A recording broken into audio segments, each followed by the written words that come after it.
Hello everyone, welcome back to the series of one shot. आज जो हम chapter करने वाले हैं उस चैप्टर का नाम है डेफिनेट इंटीग्रेशन इन एरिया। इस चैप्टर को आप पहले भी बहुत बार विजिट कर चुके होंगे, बहुत सारी चीजें हमने देखी होंगी। तो आज हम एक ही वीडियो के अंदर में जेईई मेंस लेवल तक की इस चैप्टर की सारी चीजें हम करेंगे।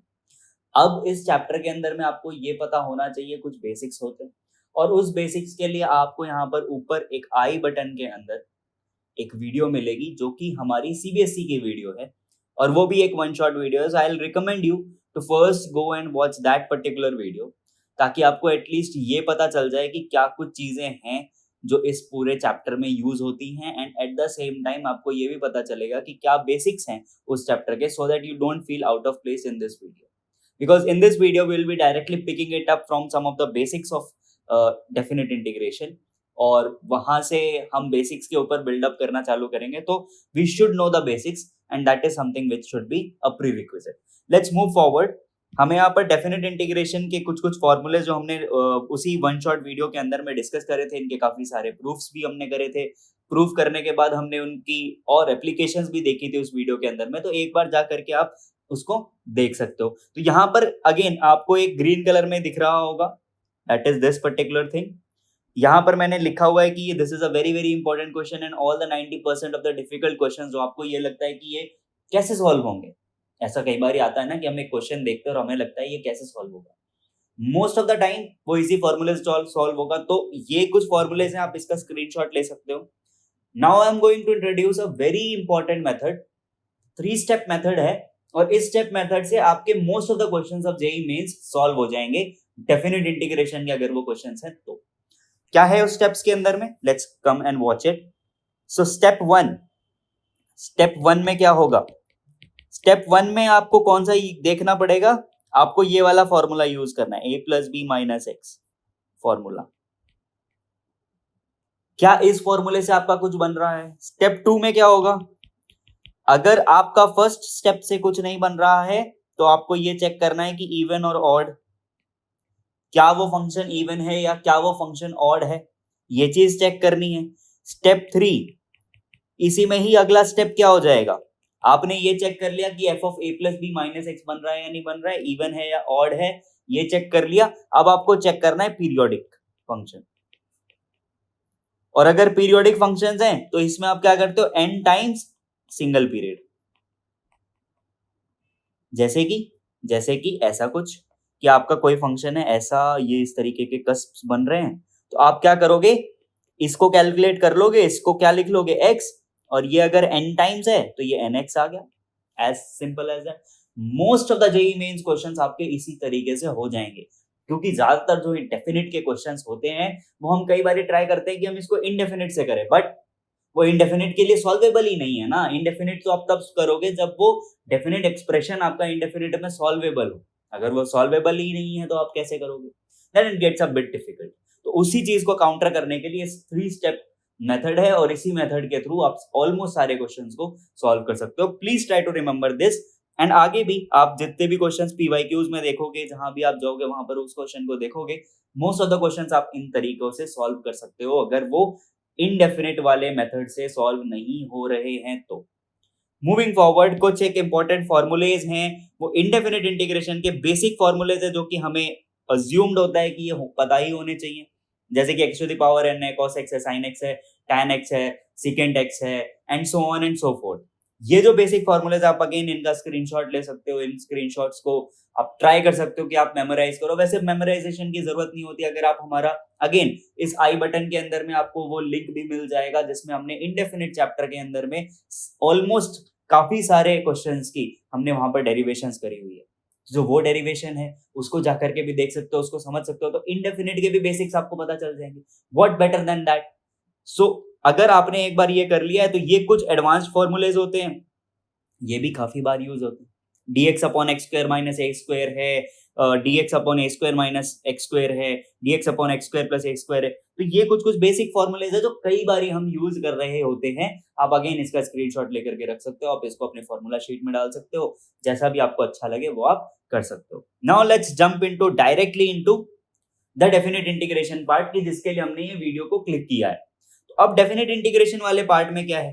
सबसे पहली चीज होती है कि डेफिनेट इंटीग्रेशन को हम लिमिट को सॉल्व करने में भी यूज कर सकते हैं, बट ये कब यूज करेंगे ये बड़ा ट्रिकी सा होता है, क्योंकि कई बार हम क्वेश्चन देखते हैं और हम क्वेश्चन को देखने के बाद हमें ये पता चलता है अरे इसको कैसे सॉल्व करेंगे, हमने तो कभी सोचा ही नहीं था कि हम लिमिट्स के क्वेश्चन को डेफिनेट इंटीग्रेशन से सॉल्व कर रहे होंगे, ऐसा तो हमने सोचा ही नहीं था। पहले हम ये समझते हैं कि आता क्यों है, ताकि हमें डेफिनेट इंटीग्रेशन की थोड़ी सी एक फीलिंग का अंदाजा हो कि डेफिनेट इंटीग्रेशन को लिमिट से कैसे रिप्रेजेंट किया जा सकता है। मैंने स्टार्टिंग में ही बोला था, जो मेरी सीबीएसई की वीडियो है, कि डेफिनेट इंटीग्रेशन होता क्या है। डेफिनेट इंटीग्रेशन लार्जली और generally gives you an area of the path that has been covered by a particular function with the X axis और the Y axis that depends on dx and dy। ठीक है, तो area अगर वो दे रहा होगा तो वो कुछ इस तरीके का फंक्शन होगा। अब अगर वो एरिया दे रहा है तो बड़ी सिंपली हमको एक चीज समझ में आ जानी चाहिए कि वो किसी एक इंटरवल के बीच में एरिया दे रहा है। ये एरिया दे रहा है किसी एक इंटरवल के बीच में। अब अगर ये इंटरवल है कुछ इस तरीके का, ये इंटरवल है। अब इस इंटरवल को देखो, लिमिट में क्या होता है, लिमिट जनरली आपका ऐसा कुछ आएगा, लिमिट ऐसा कुछ होगा कि समेशन आपका ना कुछ इस तरीके से लिखा होगा, यानी कि लिमिट के बाहर लिमिट के अंदर पूरा समेशन है और लिमिट कुछ भी होगा, एन टेंडिंग टू कुछ भी लिखा होगा, कुछ इस तरीके का होगा। तो समेशन अगर मैं देखूं और समेशन को एरिया के साथ कंपेयर करूं तो मुझे ऐसा विजुअलाइजेशन हो जाना चाहिए, या मुझे करना पड़ेगा कि समेशन कहने का मतलब क्या होता है कि एक पर्टिकुलर वैल्यू पर एक पर्टिकुलर वैल्यू होनी चाहिए। तो क्या ये जो बार्स मैं बना रहा हूं वो समेशन के नहीं है एट पर्टिकुलर n, यानी कि सपोज आपको n अपॉन n+1 दिया हुआ है, summation n is equal to 1 to infinity. तो यहां पर आप क्या कर रहे हो, यहां पर आप सारी इंटीजर वैल्यूज को पुट करते जा रहे हो और उन वैल्यू को ऐड करते जा रहे हो। अगर मैं बहुत ब्रॉड स्पेक्ट्रम में इन्फिनिटी में देखूं तो ये इंटीजर वैल्यू का ही एक अप्रोक्सीमेट सम, लिमिट क्या होता है, लिमिट होता है अप्रोक्सीमेशन। तो इस एक इंटीग्रेशन की लार्जर वैल्यू के अंदर में अप्रोक्सीमेशन का sum will not create a big difference to the original sum that you will get. तो अगर मैं अप्रोक्सीमेशन कर रहा हूं तो मैं हर इंटीजर पर उसकी वैल्यू कैलकुलेट कर लेता हूं and then I will be able to approximatize it. Because अगर मैं कोई भी चीज को इन्फिनिटी तक लेकर के जाऊं तो छोटे मोटे जो एरर मैं बीच में कर रहा हूं they get neglected. As you would see कि इस फंक्शन के अंदर में मैंने जो ये रेक्टेंगुलर ब्लॉक्स बनाए हैं, इसमें अगर मैं जूम इन करूं तो यहां पर आपको कुछ कुछ स्पेसेस दिखेंगे। ये जो स्पेसेस हैं यही तो अप्रोक्सीमेशन है, ये स्पेसेस ही तो एरर है, ये स्पेसेस ही तो इंटीग्रेशन का एरर नहीं है, ये समेशन का एरर है। इंटीग्रेशन के एरिया में अगर हम समेशन को काउंट कर रहे हैं तो कुछ एक एरर आने वाला है, डेफिनेटली आएगा। और यही जो एरर है यही हमारा इन्फिनिटी में काउंट नहीं होता है, क्योंकि infinity is a very big thing, infinity is a very big thing compared to our error. Physics में भी हम ऐसी कुछ चीजें कर रहे होते हैं जहां पर हम एरर को नेग्लेक्ट कर देते हैं, जो छोटा मोटा एरर आता है उसको हम प्लस माइनस डेल्टा के तौर पर लिख देते हैं, जैसे स्क्रू वॉच हो गया, वर्नियर कैलिपर हो गया, इन सारी चीजों में हम वो चीजें कर रहे होते हैं। तो अगर मैं लिमिट को ऑब्जर्व कर रहा हूं तो लिमिट एज अ सम मुझे अब दिख रही है, वहां पर मैं इंटीग्रेशन का यूज कर सकता हूं कि मैंने अप्रोक्सीमेटाइज कर दिया इस पूरी चीज को। क्यों किया, ताकि मेरा ये पूरा जो चीज है वो थोड़ा जल्दी से सॉल्व हो सके, इसलिए किया है सिंपली, बस दैट इज इट। अगर मुझे ये जल्दी से सॉल्व करना है तो इसमें स्टेप्स क्या क्या होंगे। पहला स्टेप अगर मैं देखूं तो पहला स्टेप क्या होगा, फॉर्म r/n, ठीक है। सेकेंड स्टेप क्या आ जाएगा, इसी में ही सेकेंड स्टेप क्या आ जाएगा, अगर आपने r/n बना दिया है तो सेकेंड स्टेप क्या हो जाएगा जी, सेकेंड स्टेप में आपको करना पड़ेगा कि r/n को x लेट करना है। थर्ड स्टेप में ही आपका आ जाएगा dr/n is equal to dx। And fourth step में क्या हो जाएगा, फोर्थ स्टेप में हो जाएगा कैलिब्रेट लिमिट्स। ये 4 स्टेप हैं। अब कैलिब्रेट लिमिट्स वाला पार्ट क्या है कि आपने अगर उसको r/n माना है तो जो x की वैल्यूज नहीं आ रही हैं वो भी तो चेंज हो रही होंगे, कैसे चेंज हो रही होंगे वो अभी इस एग्जांपल से देख लेते हैं। स्टेप 1 क्या है, फॉर्म r/n। अगर मैं सबसे लास्ट इसको देखूं तो ये क्या लिखा हुआ है, 1 + n² + 4n²। इसको मैं ऐसे भी तो कन्वर्ट कर सकता हूं, 1 + n² + 2n²। तो कहने का मतलब क्या हुआ कि मेरा जो 1 से स्टार्ट हो रहा है वो चलते चलते 2n² तक जा रहा है। तो ये लिखा हुआ है summation n is equal to 1 to 2n, n upon n square plus क्या आ जाएगा यहाँ पर, n square plus r square, and r is equal to 1 to 2n। बड़ा सिंपली ये चीज बन गई। अब मुझे क्या करना है, फॉर्म r बाय n करना है। अब r बाय n का फॉर्मेशन कैसे होगा, तो summation r is equal to 1 to 2n, n यहां पर आ गया, n स्क्वायर यहां से कॉमन ले लिया, 1 प्लस r बाय n का होल स्क्वायर, ये और ये कैंसिल, समेशन आ रहा है r is equal to 1 to 2n 1 upon n into 1 plus r by n का होल स्क्वायर, ये आ गया। अब हमें यहाँ पर लिमिट क्या दी हुई है, n टेंडिंग टू इन्फिनिटी, यानी कि इन्फिनाइटली एक्सटेंड कर रहा है, तो हम अप्रोक्सीमेशन लगा सकते हैं। Limit n tending to infinity है, summation of r is equal to 1 to 2n 1 upon n into 1 plus r by n का होल स्क्वायर। सो अब हमें क्या अज्यूम करना है कि r बाय n मेरा x है, तो dr by dn dr by n क्या हो जाएगा, यहाँ पर dr बाय n आएगा, यहाँ पर भी ये चेंज कर लो, dr बाय n है, dr बाय n क्या हो जाएगा, dr बाय n हो जाएगा मेरा dx। अब अगर dr बाय n dx है, अगर मैं इसमें लिमिट को इंटीग्रेशन से कन्वर्ट कर रहा हूँ, इंटीग्रेशन से चेंज कर रहा हूँ, तो मैं क्या करूंगा, इंटीग्रेशन ऑफ, ये देखो यहाँ पर ये बाय n तो चला जाएगा, और यहाँ ये वाला जो n है ये डिवाइड बाय n तो निकल गया, तो यहां से क्या आ रहा है, dx upon 1 plus X square लिखा हुआ है। अच्छा, कैलिब्रेट लिमिट्स कैलिब्रेट करने का मतलब क्या हुआ, जब r 1 है, जब r मेरा 1 है, तो x की वैल्यू क्या हो जाएगी, r यहाँ पर 1 से स्टार्ट हो रहा है कि 0 से स्टार्ट हो रहा है, ये हमें देखना। r मेरा 1 है तो x की वैल्यू क्या है, अगर r मेरा 1 है तो x की वैल्यू यहाँ पर 1 बाय n हो जाती है, और r मेरा अगर r अगर मेरा 1 है तो x की वैल्यू 1 बाय n हो जाती है, और r अगर मेरा 2n है तो x की वैल्यू क्या हो जाती है, 2। इतनी सिंपल सी चीज आ जाती है यहाँ पर। अब यहाँ पर एक चेंज भी हम कर सकते हैं, वो चेंज क्या करेंगे, हम ऐसा कह सकते हैं कि ये 1 स्क्वायर है, तो ये r मेरा 0 से भी तो स्टार्ट हो सकता है, तो अब मेरा यहाँ पर r बाय n अगर 1 बाय n आ गया, और n मेरा क्या कह रहा है, n मुझे कह रहा है इन्फिनिटी तक, तो ये चीज क्या हो जाएगी, ये चीज हो जाएगी 0, और यहाँ पर तो n का कोई फर्क नहीं पड़ता, तो ये चीज 2 ही रहेगी।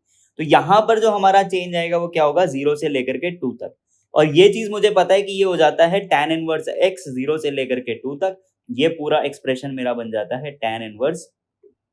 बड़ा सिंपली मेरा आंसर यही आ जाएगा कि ये tan इनवर्स 2 हो गया। अब अगर ये मेरा tan इनवर्स 2 बन गया, तो मुझे ये चीज रियलाइज हो गई कि मैं कैसे लिमिट्स को एज इंटीग्रेशन या सम ऑफ लिमिट्स को एज इंटीग्रेशन यूज करने वाला हूं। Moving on to the next part, यहां पर हमें दिया हुआ है 0 से 2 pi integration of greatest integer sine x. Greatest integer sine x कहने का मतलब क्या होता है, तो सबसे पहले हम यहां पर साइन एक्स की जो कर्व होती है उसको भी समझ ले। तो साइन एक्स की जो कर्व है वो कुछ इस तरीके की है, ये आ जाती है curve. Greatest integer of sine x क्या कह रहा होगा कि आपका कोई भी ऐसा चीज जो यहां पर इस पॉइंट से ऐसा हो, यहां पर ये डॉट बन गया, यहां पर ये एक आ गया, और सेम वे यहां पर भी क्या हो जाएगा, ये 0 पर कनेक्टेड होगा, आई मीन -1 पर होगा, ये 0 है और ये 1। तो 0 से 2 पाई मेरे को अगर लेना है, तो ये 0 है, ये पाई है और ये 2 पाई है, तो मैं इसका इंटीग्रेशन क्या करूंगा, सबसे पहले 0 से लेकर के पाई तक या पाई बाय 2 तक मान लेते हैं, 0 से लेकर के पाई बाय 2 तक। अब देखो 0 से लेकर के पाई बाय 2 तक, पाई बाय 2 पर यानी कि सिंगल पॉइंट पर वैल्यू मेरी आ रही है 1, अदरवाइज तो 0 है। तो जो वह सिंगल पॉइंट है उसका एरिया क्या होगा, आप मुझे ये चीज बताओ। Integration of a to a f of x dx क्या होता है, ये ऑब्वियसली एक पॉइंट का इंटीग्रेशन हमेशा क्या हो जाता है, 0 हो जाता है। तो ये जो पाई बाय 2 लिखा है, मैं इसकी जगह पर डायरेक्टली पाई लिख सकता हूं, क्योंकि value is not changing, 0 into dx। Plus next क्या आएगा, नेक्स्ट चीज क्या आ जाएगी यहां पर, प्लस इंटीग्रेशन ऑफ पाई से लेकर के 2 पाई -1 dx। अब बोले ये कैसे चेंज हो जाता है, ये इस प्रॉपर्टी से चेंज हो जाता है कि a to b f of x dx है, तो मैं इसको कन्वर्ट करके लिख सकता हूं a to c f of x dx plus integration of c to b f of x dx। इस तरीके से इसको कन्वर्ट करके लिख सकता हूं। अब -1 आ गया तो यहां से क्या आ जाएगा, -1 इंटू 2 पाई माइनस पाई, इधर से बन गया -पाई, और यही मेरा हो जाता है आंसर। फाइनली आंसर आ जाता है इसी तरीके से। तो बड़ा सिंपल सी चीज है कि आपको देखने में लगेगा कि यार मैं ग्रेटेस्ट इंटीजर का सॉल्व कैसे करूंगा, greatest integer is something that is very difficult to solve. But मुझे ये रियलाइज होना चाहिए कि ग्रेटेस्ट इंटीजर की सबसे अच्छी वर्च्यू क्या है कि अगर मैं उसके ब्रेकिंग पॉइंट्स जान लूं तो उसके बीच में जो उसकी वैल्यू हो तो कभी चेंज होती ही नहीं है। और ये हर जगह यूज होगा, कहीं क्वाड्रेटिक एक्सप्रेशन दे देगा, कहीं कोई और एक्सप्रेशन दे देगा, ऐसी चीजों में वो प्ले अराउंड करेगा so that you feel uncomfortable at first, but then after having a close watch at that you will try to realize, or you'll come to realize that yes, this is very simple. Moving on to the another tough looking question, yet very simple question, and this is this: 0 से pi by 4 ln 1 plus tan x dx। 0 से pi by 4 ln 1 plus tan x dx। Now again we are thinking what to do, what not to do. So again मेरा जो step 3 step method था, उस 3 step method को अगर मैं question 2 में apply करूंगा तो सबसे पहले मैं ये देखूंगा कि f of a plus b minus x से हो रहा है क्या, a plus b minus x से हो रहा है क्या, नहीं हो रहा था। पीरियोडिक फंक्शन से हो रहा है क्या, बिल्कुल हो रहा है, ये पीरियोडिक फंक्शन टाइप का ही तो है, ये पीरियोडिक फंक्शन वाली चीज तो है कि नहीं है, बिल्कुल है, तो उससे हो जाएगा। अच्छा क्वेश्चन 3 पे आ जाते हैं, ln 1 प्लस tan x। अब सोचते हैं जी इसे कैसे सॉल्व करेंगे। Again 3 step verification method. 3 step method में हमारा क्या हो जाएगा, 3 स्टेप मेथड में हमारे पास अगेन सेम चीजें ही तो आ जाती हैं। 3 स्टेप मेथड में सबसे पहला स्टेप क्या होता है, 0 से पाई by 4 ln 1 plus tan pi by 4 minus x. ठीक है, क्या आ गया ये, 0 से पाई बाय 4, यहां पर इंटीग्रेशन का आई था, ln 1 प्लस ये हो जाएगा tan pi by 4 minus tan x upon 1 plus tan x। बोले ये कैसे हो गया, how did this come into existence? This came into existence by this formula, tan a minus tan b upon 1 plus tan a tan b, इस तरीके से आया है ये। अच्छा अब इसको फर्दर सॉल्व कर लेते हैं। 0 से पाई by 4 ln 1 plus tan x plus 1 minus tan x upon 1 plus tan x। क्या हो जाता है ये, कैंसल। 0 से पाई by 4 ln 2 upon 1 plus tan x, जो हो जाता है 0 से पाई by 4 ln 2 minus ln 1 plus tan x। Obviously यहाँ पर dx है एंड ऊपर भी हर जगह dx है, क्योंकि आप मेंस को सॉल्व कर रहे हो तो dx का इतना ज्यादा लिखने का मतलब बनता नहीं है। तो आई यहाँ पर क्या हो जा रहा है, इंटीग्रेशन 0 से पाई बाय 4 ln 2 माइनस, ये चीज देखूंगा तो अगेन आई ही तो है, तो क्या हो जाएगा 2i is equal to integration of 0 से पाई बाय 4 ln 2, कहने का मतलब 2i is equal to pi by 4 ln 2, i is equal to pi by 8 ln 2। ये आपका फाइनल आंसर बन जाता है। तो अगेन सॉल्व कुछ नहीं करना था, सॉल्व में ज्यादा चीजें नहीं थी, बड़ी सिंपल सी चीजें थी, और उन सिंपल सी चीजों को हमने कंबाइन करके अगेन 3 स्टेप वेरिफिकेशन मेथड लगाया। 3 स्टेप जो हमारा मेथड होता है उसके ही हमारा आंसर बन गया, ज्यादा चीजें हमें ट्राई करने की जरूरत भी नहीं पड़ी। Moving on to the next part, odd even property. 3 step में से सेकंड स्टेप यही था, ऑड इवन प्रॉपर्टी को चेक करना। अब इस ऑड इवन प्रॉपर्टी को कैसे चेक करोगे, बड़ी सिंपल सी बात है, या तो आप ग्राफ बना लो, ग्राफ बना करके देखोगे तो अगेन आपको 2 चीजें देखने को मिलेंगी कि या तो आपका फंक्शन कुछ इस तरीके का फंक्शन है, तो ये वाला जो फंक्शन होता है वो बड़ा सिंपल सा फंक्शन हो जाता है। क्या करता है ये, इस एरिया को आप देखो और इस एरिया को आप देखो, दोनों सेम ही दिख रहे हैं, तो इसको क्या कर दो 2 टाइम्स एक area, that is 2 times 1 delta. अब सेम वे अगर मैं आपसे कहूं कि आप इस वाले फंक्शन को देख लो, तो यहां पर क्या होगा, यहां पर आप ये वाला एरिया देख रहे होगे और ये वाला एरिया देख रहे होगे। तो अब जो अगर ऑड फंक्शन है ना, तो इसमें definite integration is not equal to area bound. क्यों, क्योंकि एक आंसर तो मेरा पॉजिटिव आ रहा है और दूसरा आंसर मेरा नेगेटिव आ रहा है, तो जो डेफिनेट इंटीग्रेशन का आंसर होता है वो क्या हो जाता है, 0 for odd and 2 into delta is for even. बड़ी सिंपल कहानी होगी। ऑड में क्या होता है, देखो जितना ऊपर पॉजिटिव जा रहा है उतना ही ऊपर नीचे नेगेटिव जा रहा है।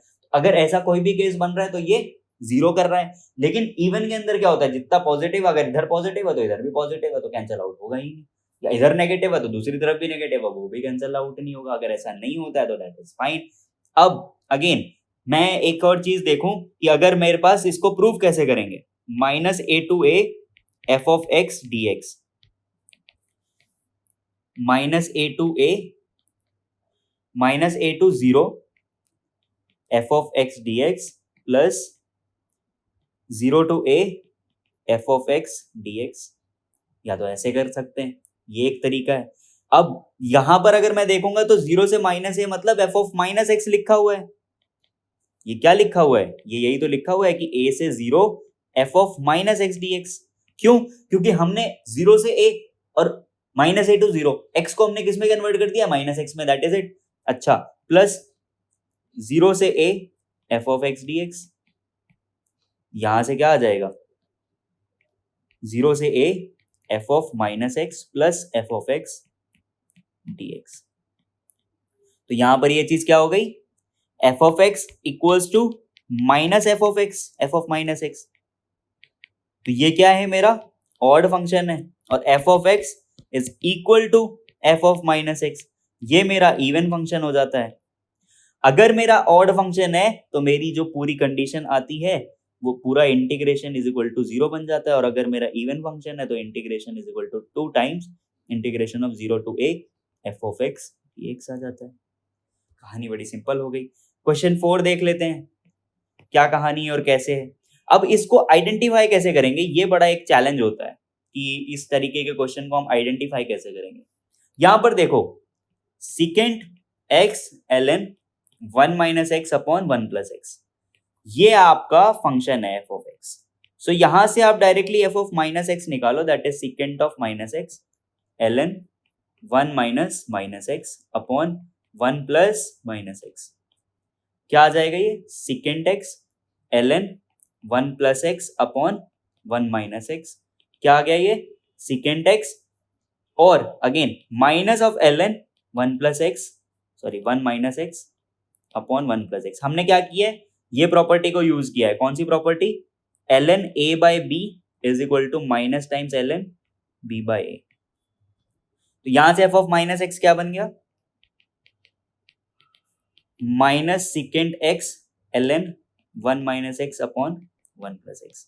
सो f of x is equal to minus of f of x, f of minus x, यानी कि ये एक ऑड फंक्शन बन गया है। एंड ऑड फंक्शन के लिए definite integration is equal to 0 for integration of minus A to A. तो अब यहां पर क्या आ रहा है, देखो ये इंटीग्रेशन माइनस 1/2 से लेकर के 1/2 है F of x d x, ये क्या हो जाएगा, ये 0 हो जाएगा। क्यों? क्योंकि यही हमारी कंडीशन को सेटिस्फाई कर रहा है, ये हमारा एक ऑड फंक्शन बन रहा है, और odd function from minus A to a is 0। तो हमें पूरी चीज नहीं देखनी, हमें सिर्फ हमारा जो फंक्शन है उसको ऑब्जर्व करना है। इवन फंक्शन है, ऑड फंक्शन है, खत्म कर दो कहानी को, दैट इज इट। अब half limit property, half limit property क्या कहती है, हाफ लिमिट प्रॉपर्टी अगेन बड़ी सिंपल सी प्रॉपर्टी है। वो प्रॉपर्टी कहती है कि कोई भी फंक्शन 0 से a f of x d x लिखा हुआ है, तो इसको आप कन्वर्ट कैसे कर दोगे, 0 से a/2, 0 से a/2 एफ ऑफ कैसे x plus f of a minus x dx में, ऐसे कन्वर्ट कर दो। 0 से a/2 F of x plus f of a minus x. अब यहां पर एक कंडीशन है कि अगर मेरी ये पीरियोडिसिटी बन जाती है, यानी कि f of a minus x is equal to f of x बन जाता है, तो ये क्या हो जाएगा, ये सिंपली क्या हो जाएगा, 2 टाइम्स 0 से a/2 F of x dx। अब सेम वे अगर ये F of a minus x मेरा एंटी पीरियोडिक बन गया, यानी कि पीरियोडिक तो है बट वो एक्स एक्सिस को क्रॉस कर रहा है, यानी कि उस पॉइंट के अबाउट सिमेट्रिक नहीं है, उस पॉइंट के सब अबाउट ऑडली सिमेट्रिक है। ऑडली सिमेट्रिक कहने का मतलब कैसा, ये कुछ फंक्शन ऐसा है, और ये वाला जो फंक्शन जिसकी मैं अभी डिस्कशन कर रहा हूं, ये फंक्शन कुछ मान लो ऐसा है। इस कंडीशन में क्या होता है, इस कंडीशन में आंसर 0 आता है, क्यों? क्योंकि हमने क्या किया है, एक तरीके से हमने यहीं पर ही तो वैल्यूज इसमें पुट करी हैं, यही तो वैल्यू है जो पुट करी है, यही तो आंसर है जो आया है, कोई चेंज नहीं है इसमें। अब इसी में ही अगर मैं देखूं तो पीरियोडिक प्रॉपर्टी क्या हो जाती है? पीरियोडिक प्रॉपर्टी अगेन सिंपल सी चीज कहेगी। पीरियोडिक प्रॉपर्टी ये कहेगी कि कोई भी एक फंक्शन है और उस फंक्शन के अंदर में हमने क्या करा हुआ है कि हमने कुछ इस तरीके की कस्प्स एंड ट्रफ्स बन रहे हैं। हमने ये पहले भी चीज डिस्कस करी। पीरियोडिक प्रॉपर्टी कुछ ऐसा कहती है कि ऐसे कस्प्स एंड ट्रफ बन रहे हैं। तो सिंपल सी बात है, ये एरिया A1 ले लो और ये काउंट कर लो कितने हैं, n है, n टाइम्स A1, इतना ही चीज हो गया। ये आपका टोटल एरिया आ गया, टोटल एरिया। n फिगर्स, ये आप n डिस्टेंस नहीं है, बट अगर आपको इसमें कंफ्यूजन हो रहा है, n फिगर्स है, ठीक है। तो पीरियोडिक अगर है तो कितने बार वो पीरियोडिसिटी रिपीट हो रही है, उसी के अकॉर्डिंग हमारा आंसर बन जाएगा। अब एक क्वेश्चन में इसको देखेंगे तो बहुत इजी लगेगा हमें। क्यों इजी लगेगा? देखो, e to the power fractional part of x। अब फ्रैक्शनल पार्ट ऑफ x क्या करता है? ये है हमारा फ्रैक्शनल पार्ट। फ्रैक्शनल पार्ट कहने का मतलब 1.5 है तो क्या आ जाएगा आंसर? 0.5। माइनस ऑफ 0.9 है तो 0.1 आएगा आंसर। क्यों? क्योंकि नेगेटिव में हम ना नेगेटिव वाली साइड देख रहे होते हैं, बट क्या हमें यहाँ पर नेगेटिव कंसिडर करना है? नहीं करना है। क्यों नहीं करना है? इस वजह से नहीं करना है। अगर आप 0 से 1 देख रहे हो तो e to the power fractional part of x क्या आ जाएगा? e to the power fractional part of x ही रहेगा, dx। अगर मैं एक बार ये भी देख लेते हैं, चलो फ्रैक्शनल पार्ट का चेंज कैसा होता है। अगर x मेरा 0 से लेकर के 1 के बीच में तो x ही आएगा। x अगर मेरा 1 से लेकर के 2 के बीच में तो x माइनस 1 आ जाएगा, एंड सो ऑन चलता रहेगा। यहां पर क्या आ जाएगा? 1 माइनस एक्स, अगर x मेरा -1 से लेकर के 0 के बीच में है तो कुछ इस तरीके की कंडीशंस चलती रहेंगी, ठीक है। तो कहने का मतलब क्या है कि जो फ्रैक्शनल पार्ट का ग्राफ बनता है वो कुछ इस तरीके का बन जाता है, यानी कि कुछ इस तरीके का बन जाएगा। यहाँ पर ऐसा, यहाँ पर इस तरीके से, इस तरीके से, इस तरीके से। तो ग्राफ से भी बड़ा समझना ना आसान हो जाता है। क्यों आसान हो गया? देखो, ये जो फिगर है, इतना एरियाज, ये एरियाज हर बार बन रहे हैं, हर बार ही तो आ रहा है। जितने बार भी ये कन्वर्जन हो रहा है, ये एरिया तो सेम रह रहा है। तो ये एरिया सेम रह रहा है, यानी कि 0 से 1, सबसे पहला 0 से 1 प्लस 1 से 2 प्लस 2 से 3 प्लस 3 से 4 प्लस 4 से 5, यही होगा। 4 से 4.5, इनफैक्ट सॉरी, 4 से 4.5। तो 4 टाइम्स इंटीग्रेशन ऑफ 0 से 1 e to the power x dx आ जाएगा। क्यों? क्योंकि यही तो मेरा ओपनिंग है ग्रेटेस्ट इंटीजर ऑफ x का। कहां पर? यहां पर, ये चीज 0 से 1 के बीच में x होता है, प्लस आगे प्लस इंटीग्रेशन 0 से 1 e to the power x 1/2। क्यों? क्योंकि 4.5 को भी मैं 0.5 लिख सकता हूं और 4 को मैं 1 लिख सकता हूं। ये शिफ्ट तो हम कर सकते हैं क्योंकि ये एक पीरियोडिक फंक्शन है। अब अगर ये हम इसे सॉल्व करने जाएंगे तो 4 times e to the power x 1 से लेकर के 4, सॉरी 0 से लेकर के 1 प्लस इंटीग्रेशन ऑफ क्या आ जाएगा? e to the power x, ये कहां से कहां तक? 0 से लेकर के हाफ तक। 4 into e to the power 1 minus e to the power 0 plus e to the power 1/2 minus e to the power 0, 4e minus 1 plus e/2 minus 1, 4e minus 4 plus e1/2 minus 1, 4e plus e to the power 1/2 minus 5, ये आ जाएगा। ये आपका final function बन जाता है। ये आपकी इस तरीके से पूरी चीज सॉल्व हो जाती है। तो हमारा फाइनल आंसर हमारे सामने है और हमने यहाँ पर क्या यूज किया है? सिंपली हमने ये चीज यूज करी है कि ये अगर मेरा A1 है तो टोटल एरिया क्या हो जाएगा? 4 times A1 plus remaining area जो भी बच जाता है, ये आपका टोटल एरिया बन जाता है। अब मूव कर जाते हैं एक और क्वेश्चन की तरफ। ये क्वेश्चन हमसे क्या कह रहा है? ये क्वेश्चन हमसे कह रहा है minimum of x minus of fractional part of minus x 1 से लेकर के 4 के बीच में f ऑफ x dx। जो कुछ भी मिनिमम होता है इनमें से 1 से 4 के बीच में जो भी मिनिमम होगा हमें वो सॉल्व करना है। जो भी मिनिमम होगा, कहने का मतलब कैसे करेंगे अब इसे? इसको करने का सिंपल सा एक तरीका है कि पहले तो हमें इस पूरी चीज को बनाना पड़ेगा कि minimum of greatest integer of x. सबसे पहले हम दो फंक्शन है हमारे पास में, greatest integer of x and क्या क्या फंक्शन है, greatest integer of X minus of greatest integer of minus x. ठीक है, तो अब इस पूरी चीज को सॉल्व करने के लिए सबसे पहले हम एक ग्राफ बना लेते हैं और उस ग्राफ में सबसे पहले हम ग्रेटेस्ट इंटीजर फंक्शन को प्लॉट कर देते हैं कुछ इस तरीके से।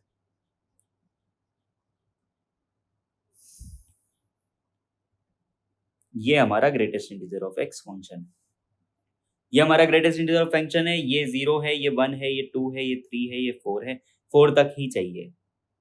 अब हमें माइनस ऑफ एक्स का फ्रैक्शनल पार्ट लेना है, तो एक्स अगर मेरा जो भी होता है माइनस एक्स का फ्रैक्शनल पार्ट मुझे चाहिए और उसका भी मुझे माइनस करना है।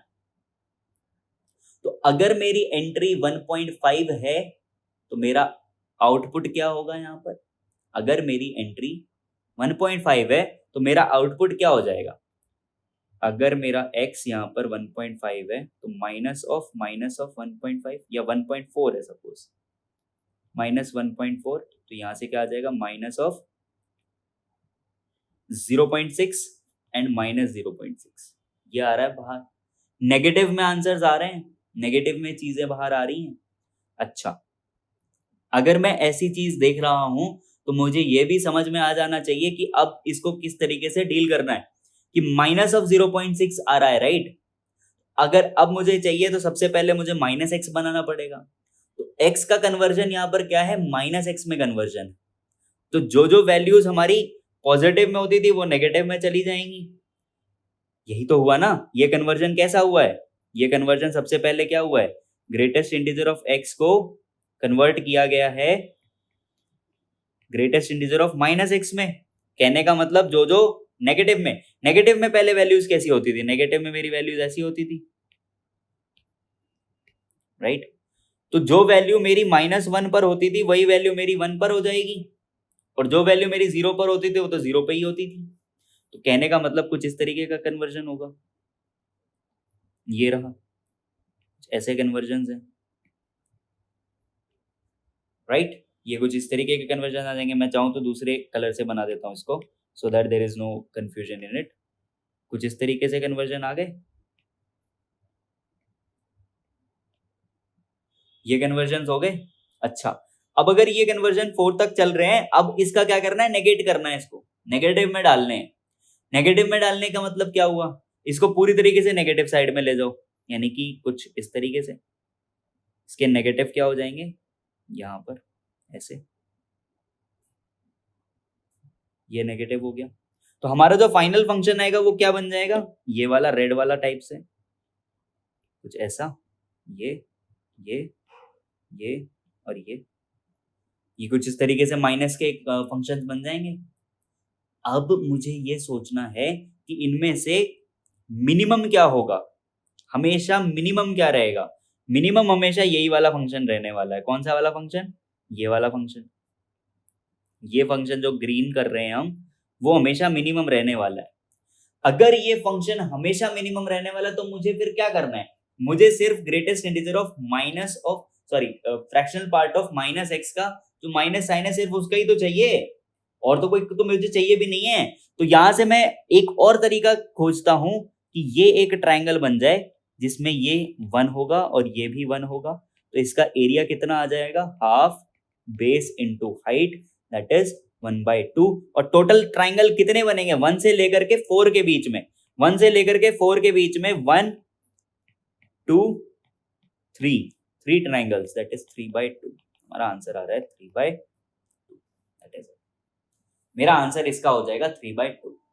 अब यहाँ पर आप इसके डिफरेंट वेरिएशंस ट्राई कर सकते हो, but the whole point again is कि हम एरिया को कैसे यूज कर रहे हैं डेफिनेट इंटीग्रेशन में। क्योंकि हमें अगर देखने को लगेगा कि ये कहाँ से ये डिफिकल्ट क्वेश्चन आ गया, कहाँ से ये ग्रेटेस्ट इंटीजर ऑफ और फ्रैक्शनल पार्ट की बातें होने लगी, बट फ्रैक्शनल पार्ट की बातें होने के बाद ही तो ये चीजें ऐसे कन्वर्ट होती हैं, ये चीजें इतनी इंटरेस्टिंग बनती हैं। अच्छा, अब आ जाते हैं सीधा लिबनिट्ज थ्योरम के ऊपर। न्यूटन लिबनिट्ज थ्योरम भी कह देते हैं कई लोग लिबनिट्ज थ्योरम कह देते हैं। क्या होती है ये थ्योरम? ये थ्योरम तभी यूज करते हैं, only used only used when integration is to be differentiated. जब इंटीग्रेशन का डिफरेंशिएशन करना है और वो एक डेफिनेट इंटीग्रेशन है, और अच्छे से लिख देते हैं इसको, only to be used when definite integration is to be differentiated. इतनी ही कहानी है. जब डेफिनेट इंटीग्रेशन को हम डिफरेंशिएट करने जा रहे होंगे, कौन सा थ्योरम यूज करेंगे? न्यूटन लिबनिट्ज थ्योरम या फिर सिर्फ लिबनिट्ज थ्योरम. d अपॉन dx लिखा हुआ है, इंटीग्रेशन है कहां से कहां तक? g ऑफ x से लेकर के h of x, g of x से लेकर के h of x f of t dt is equal to क्या बन जाता है यहाँ पर? अगर ये ऐसा कुछ भी लिया हुआ है तो सिंपली हमारी चीज क्या बन जाएगी? f ऑफ पहले h of x into h dash x plus f of g of x into g dash x. तो हमने सॉरी माइनस आएगा, माइनस. हमने क्या करा कि जो पहला ऊपर वाला फंक्शन था उस फंक्शन का डिफरेंशिएशन डाला और उस फंक्शन को ही उस एक बेसिक फंक्शन के अंदर में पुट कर दिया. अगर यानी कि हायर अपर लिमिट है, अपर लिमिट को सीधा सीधा उस फंक्शन में डाल दो और अपर लिमिट को डिफरेंशिएट भी कर दो. माइनस टाइम्स लोअर फंक्शन को उस लिमिट में डाल दो और लोअर फंक्शन को भी डिफरेंशिएट कर दो. लोग ये क्या इतना मुश्किल चीज कैसे दे दी है? क्या कर दिया ये? इतना मुश्किल कैसे हो गया? अरे देखो यहाँ हमने क्या बोला था पहली लाइन ही, only to be used when integration is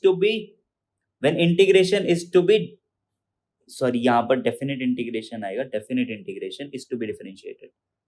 when definite integration is to be differentiated ये आ जाएगा. Only to be used when definite integration is to be differentiated. यहाँ पर डेफिनेट इंटीग्रेशन दिया हुआ है, हमें उसको डिफरेंशिएट करना है. That is it. कैसे करोगे डिफरेंशिएट जी? सबसे पहले आपको इस फंक्शन को उठाना है minus x e to the power t square. क्या करना है? क्या करना है यहाँ पर? क्या कहानी हो जानी है? सबसे पहले आपको ई टू द पावर एक्स करना है, एक्स पुट करना है फंक्शन और उस फंक्शन को डिफरेंशिएट करना है एक्स के रिस्पेक्ट में. ये dx है यहाँ पर. माइनस लोअर लिमिट पुट करनी है उस फंक्शन के अंदर पे, दैट इज -1 का होल स्क्वायर, और उस फंक्शन को भी डिफरेंशिएट करना है. ये तो हो जाएगा 0.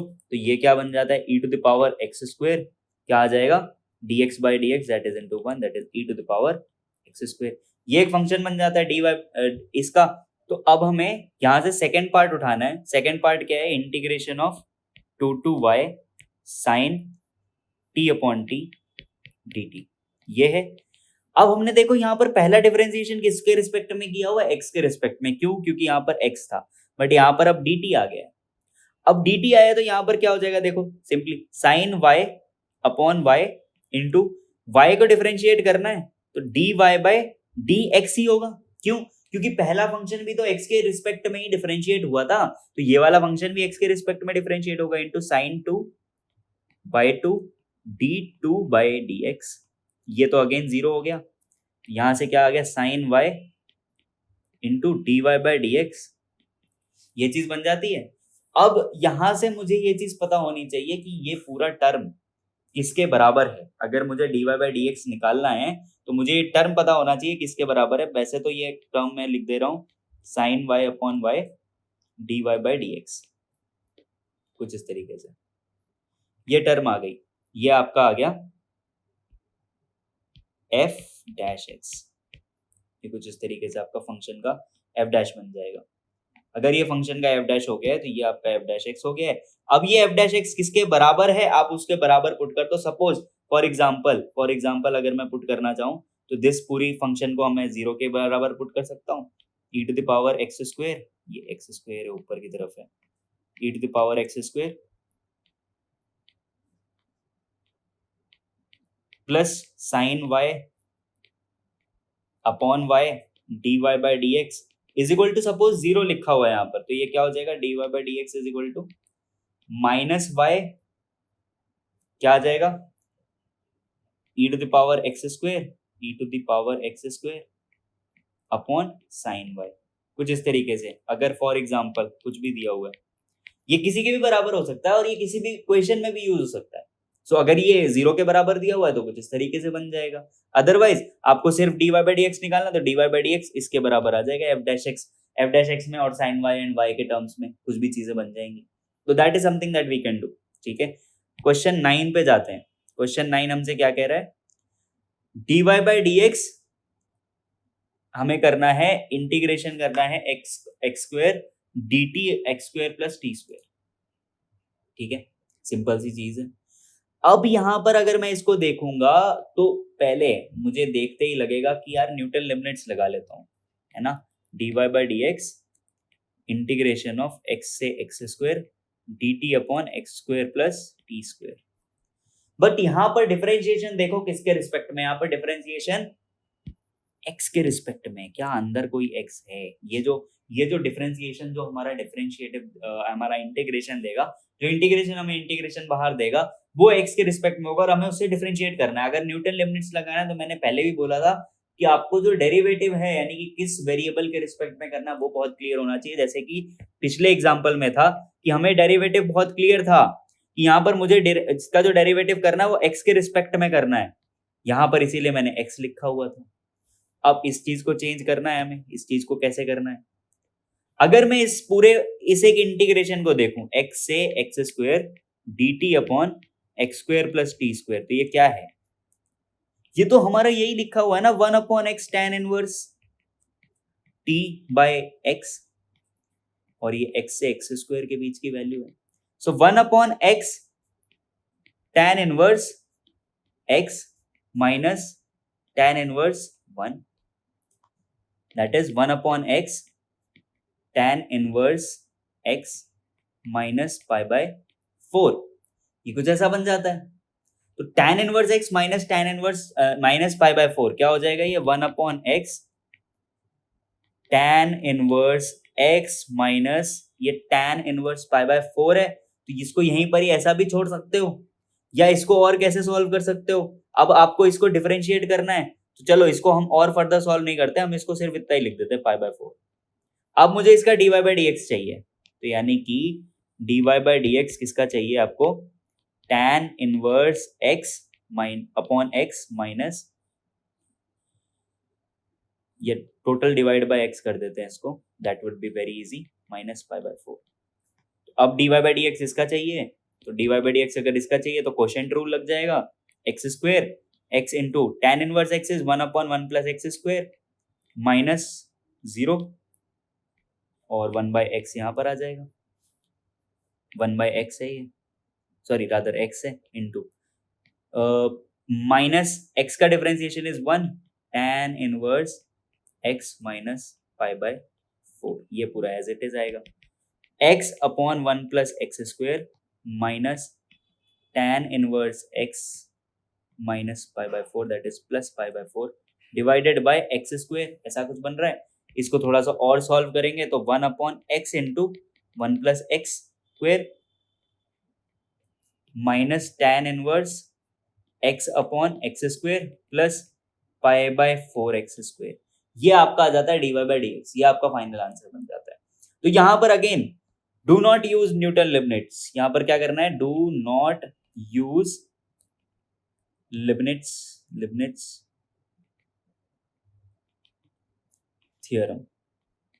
अगर आप लिबनिट्स यूज करने जाओगे तो आपको ये चीज पता होनी चाहिए कि कौन सा वेरिएबल है, which variable to use, which variable to use, ये वेरिएबल कौन सा यूज हो रहा है ये आपको पता होना बड़ा जरूरी है। यहाँ पर अगर आपको वेरिएबल पता है तो आप आगे की चीजें कर सकते हैं।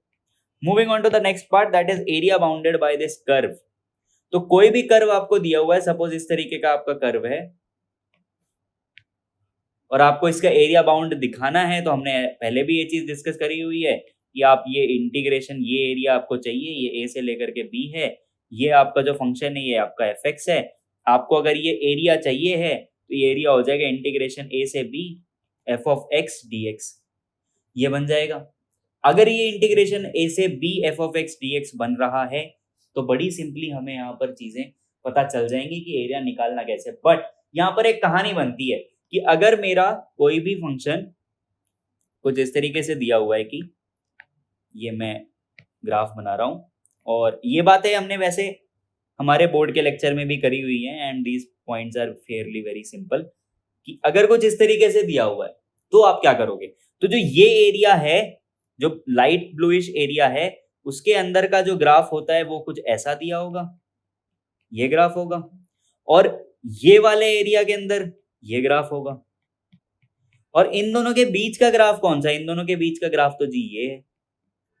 तो अगर ये एफ ऑफ एक्स है और ये जी ऑफ एक्स है, तो कहानी क्या बन रही है कि एरिया क्या हो जाएगा, एरिया आपका हो जाएगा G of X minus F of X. क्यों? क्योंकि जी ऑफ एक्स अभी ऊपर है, हमें नहीं पता है। देखो एरिया के अंदर ना सबसे अच्छी बात क्या होती है कि एरिया हमेशा पॉजिटिव होता है। अगर आपका वो चीज पॉजिटिव आपको दिख रही है तो आपको ये चीज बड़ी आसानी से पता है कि ये तो पॉजिटिव आने वाला है। ऊपर क्या है नीचे क्या है that really doesn't matter.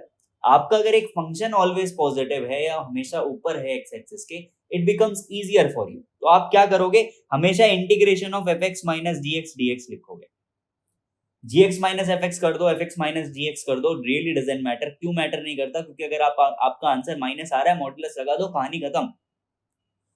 Answer अगर if area is negative modulus of A, if area is positive तो ए ही लिख दो उसको, मॉडुलस लगाने की जरूरत ही नहीं है। कई बारी कंडीशन कैसी होगी, कई बारी कंडीशन या तो देखो ऐसी हो सकती है कि कुछ इस तरीके से दिया होगा, ये एरिया होगा और एक फंक्शन तुम्हारा बन रहा होगा ये ऐसा। अब इस केस में क्या है, अब इस केस में अगेन ये वाला एरिया आपको निकालना है, ये वाला एरिया आपको निकालना पड़ेगा। तो इस एरिया का निकालने के लिए आप क्या करोगे, सबसे पहले तो आप इसको 3 पार्ट में डिवाइड करोगे कि जी सबसे पहला पार्ट ये है ना, फिर दूसरा पार्ट है ये, और उसके बाद बीच वाला पार्ट ये। क्यों? क्योंकि यहां पर देखो इस एरिया में देखो क्या बन रहा है, इस एरिया के अंदर में एफ एक्स माइनस जी एक्स बन रहा है, और इस एरिया के अंदर भी F x minus D x बन रहा है। बट क्या यहाँ पर वो चीज बन रही है, यहाँ पर the area will be taken care by itself. यहाँ पर वो अपने आप ध्यान रख लेगा कि F x minus D x negative जा रहा है तो जी माइनस डी एक्स को ऊपर करना है, पॉजिटिव करना है कहानी। हमें इतनी ज्यादा चीजें सोचने की जरूरत नहीं होती। क्वेश्चन नंबर 10 क्या दिया हुआ है, एक एरिया है, एरिया निकालना है बेसिकली। हमारे पास एक सर्कल हमको दिया हुआ है कुछ इस तरीके का, x square plus y square is equal to 4a² और y square is equal to 3ax। तो हम ये देख लेते हैं कि इस तरीके के क्वेश्चंस करते कैसे हैं। मेनली तो हमें ये देखना बहुत ज्यादा जरूरी है। ये क्या है, y square is equal to 3ax, और ये एरिया क्या है, x square plus y square is equal to 4a²। हमें ये एरिया देखना। सबसे पहले तो मुझे ये पॉइंट पता होने चाहिए, कौन से जी, ये वाले पॉइंट्स। ये पॉइंट कैसे निकालेंगे, ये पॉइंट ऐसे निकालेंगे कि इसमें वैल्यू पुट कर देते हैं कि वाई स्क्वायर की जगह पर 3ax डाल देते हैं। क्या हो जाएगा, x square plus 3ax is equal to 4a², x square plus 3ax minus 4a² is equal to 0। तो जिस तरीके की कहानी बन गई। अब यहाँ से मुझे x को सॉल्व करना है। अब x कैसे सॉल्व होगा वो सोचना है। तो x square plus 2 into 3a या फिर into x into 3a/2 plus 9a² divided by 4 minus 9a² divided by 4 minus 4a² is equal to 0। x plus 3a/2 का whole square is equal to, ये क्या बन जाता है 25a² divided by 4। So x plus 3a/2 is equal to क्या आ जाएगा, plus minus 5a/2, है ना, कुछ इस तरीके का बन जाता है। सो x क्या बन जाता है, माइनस 4a, और एक x आ जाता है मेरा, अगर मैं उसको पॉजिटिव कंसीडर कर रहा हूँ, माइनस, अगर मैं माइनस 5a/2 कंसीडर कर रहा हूँ तो माइनस 4a आ रहा है, और अगर मैं पॉजिटिव कंसीडर कर रहा हूँ, अगर मैं इसको पॉजिटिव कंसीडर कर रहा हूँ तो मेरा आंसर आ रहा है a। अब यहाँ पर मुझे देखते ही पता चल रहा है, क्योंकि मुझे पैराबोला की इक्वेशन का ग्राफ पता था और मुझे सर्कल की इक्वेशन का ग्राफ पता था, तो मुझे दोनों चीजें पता होकर के मुझे पता चल रहा है कि ये a है, और अगर ये a है तो ये 3a² है, एंड सेम वे अगर ये a है तो ये माइनस 3a²। तो अब यहां पर आपको क्या करना है, यहां पर आपको ध्यान से एक चीज देखनी है कि इस पॉइंट तक ये जो एरिया आ रहा है, ये एरिया एक पैराबोला का एरिया आ रहा है, the area bounded by this, है ना, ये एरिया क्या आ रहा है, पैराबोला का एरिया है। और उसके बाद ये एरिया एक सर्कल का एरिया है। ये किसका एरिया है? ये सर्कल का एरिया है। और ये एरिया क्या है? पैराबोला का एरिया है। और इसके अबाउट क्या है? सिमेट्रिक है। अगर ये सिमेट्रिक है तो सर्कल का एरिया प्लस पैराबोला का एरिया, इन्हीं को मैं इंटू 2 कर दूं, कहानी मेरी बन जाएगी। मुझे ज्यादा चीजें सोचने की जरूरत नहीं है। तो इंटीग्रेशन क्या बन जाएगा?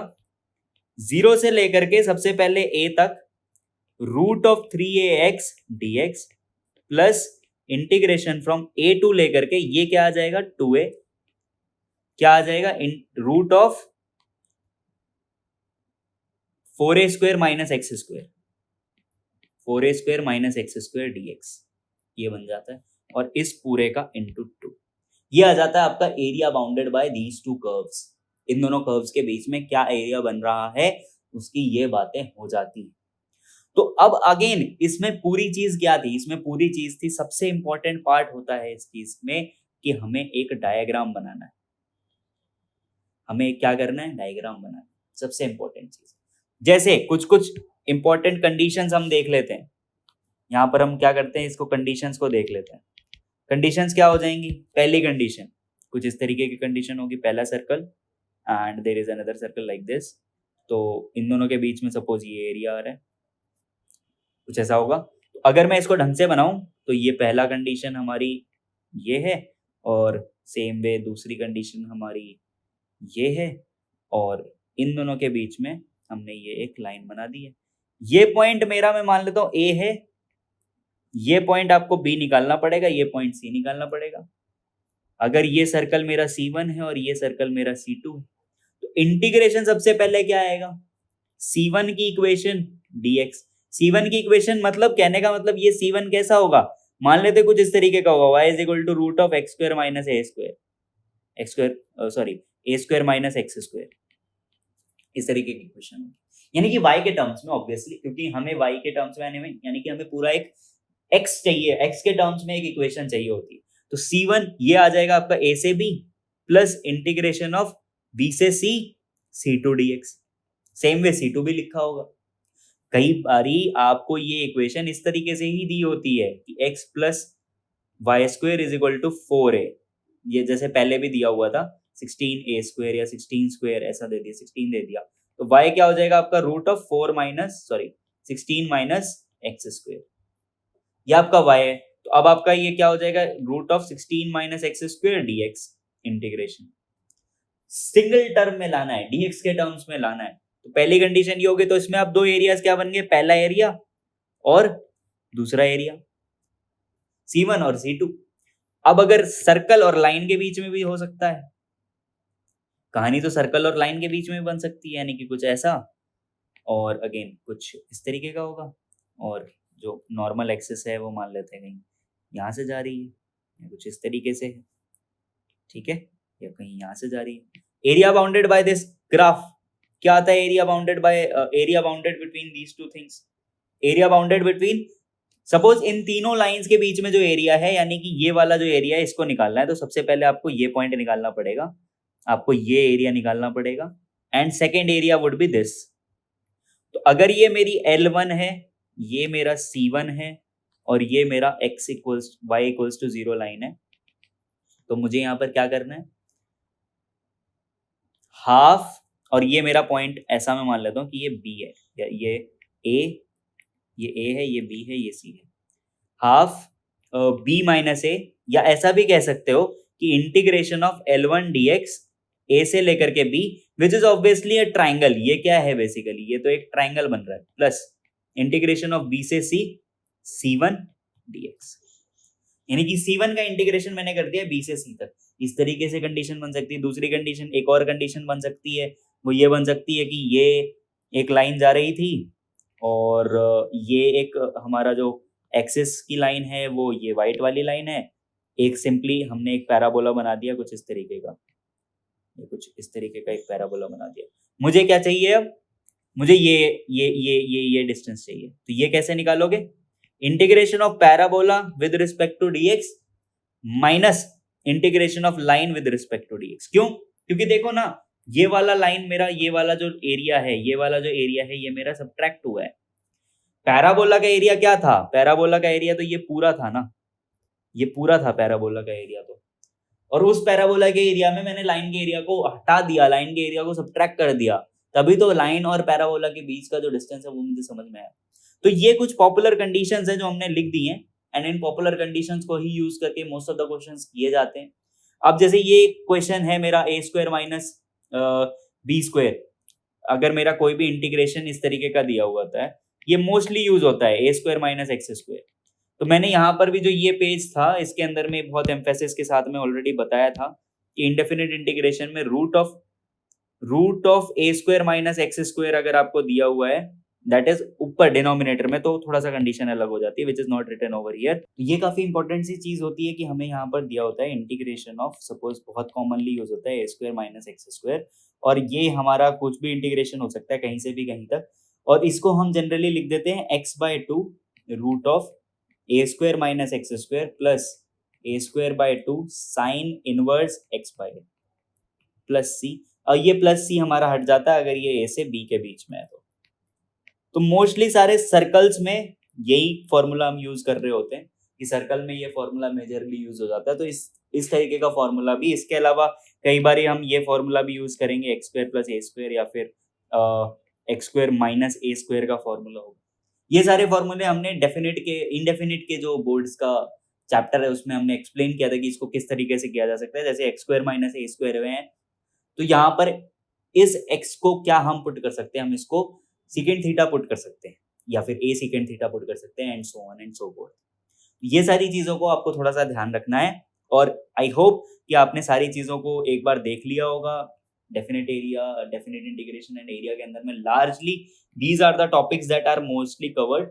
और एक बार फिर से मैं बोलूंगा कि अगर कुछ चीजें नहीं समझ में आई तो एक बार आई बटन के अंदर जो हमारा डेफिनेट इंटीग्रेशन एंड एरिया वाला जो सीबीएसई बोर्ड्स की जो लेक्चर है उसको जा करके आप देख लीजिए, काफी चीजें वहां पर सॉर्ट आउट हो जाएंगी। एंड उसके बाद क्योंकि ये दो चैप्टर्स जो एनसीईआरटी के अंदर में दिए हुए हैं, लार्जली मुझे ऐसा लगता है कि एनसीईआरटी के अंदर में they are more than sufficient to solve most of the questions.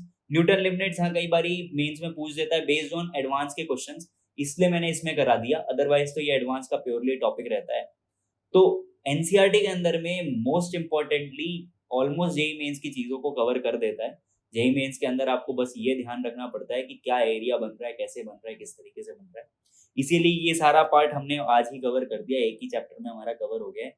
I hope सब आपको ये चीज समझ में आ गई होगी। अगर कोई भी डाउट है please feel free to reach out. And also इस पूरे चैप्टर के ऊपर एटलीस्ट आप अराउंड 100 क्वेश्चंस प्रैक्टिस कीजिए, पीवाईक्यूज प्रैक्टिस कीजिए, आप सैंपल पेपर्स प्रैक्टिस कीजिए।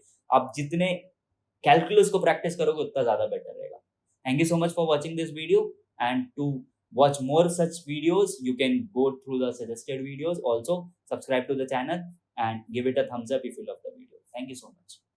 Hello everyone, I hope कि आपको हमारे YouTube चैनल का कंटेंट पसंद आ रहा होगा, तो please like, share and subscribe our channel and keep watching this channel for further useful and interesting stuff. Thank you.